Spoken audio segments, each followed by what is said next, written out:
বন্ধু welcome back to my channel. তো বন্ধু আজকে ভিডিওতে আলোচনা করবো দুয়ারে সরকার ক্যাম্প। তো দুয়ারে সরকার ক্যাম্প আবার হতে চলেছে 2025-এ। তো এই দুয়ারে সরকার ক্যাম্পটি কবে হতে চলেছে?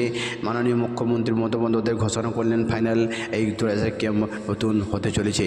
তো এখন পর্যন্ত যদি আপনারা এই লক্ষ্মীর ভাণ্ডার, এই বিধবা ভাতা, বার্ধক্য ভাতা বা কৃষক বন্ধু আপনারা না করে থাকেন, অবশ্যই দুয়ারে সরকার ক্যাম্পে গিয়ে আপনি তাড়াতাড়ি করে নেবেন।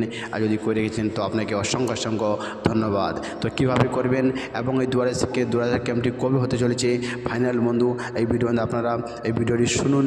মুখ্যমন্ত্রী মমতা বন্দ্যোপাধ্যায় লাইভ কী বললেন, কবে থেকে দুয়ারে সরকার ক্যাম্পটি হতে চলেছে। যদি নতুন হয়ে থাকেন তো চ্যানেলটিকে সাবস্ক্রাইব করে রাখবেন এবং একটি লাইক অবশ্যই ভিডিওটি করতে ভুলবেন না। দুয়ারে সরকার করবার জন্য বিশেষ করে যারা কাস্ট সার্টিফিকেট এখনো পাননি, যারা লক্ষ্মীর ভাণ্ডারে এখনো নাম লেখাতে পারেননি, যারা স্বাস্থ্য সাথীতে এখনো নাম লেখাতে পারেননি, যারা পাট্টা পেতে পারেন কিন্তু পাট্টা পাননি, তাদের এই সমস্ত মানুষরা যাতে তাদের সময় মতো সুযোগগুলো পায়, তার জন্য এই কাজগুলো করবার জন্য আমি মনে করি জানুয়ারির লাস্ট উইক থেকে ফেব্রুয়ারির ফার্স্ট উইক পর্যন্ত চলবে এটা। কারণ ফেব্রুয়ারিতে আবার মাধ্যমিক পরীক্ষা শুরু হয়ে যাবে। মাধ্যমিকের ছাত্রছাত্রীদের জন্য আমার রইল অনেক শুভেচ্ছা, অভিনন্দন।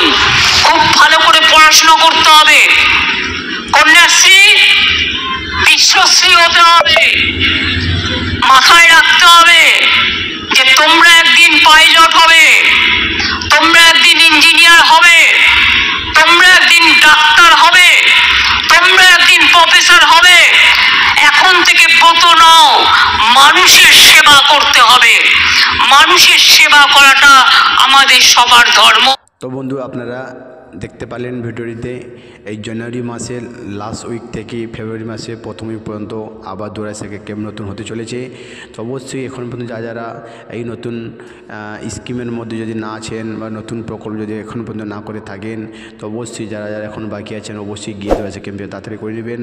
আর যদি আপনাকে এই ভিডিও ভালো থাকে তো অবশ্যই একটি লাইক করবেন এবং বন্ধুদের শেয়ার করতে ভুলবেন না।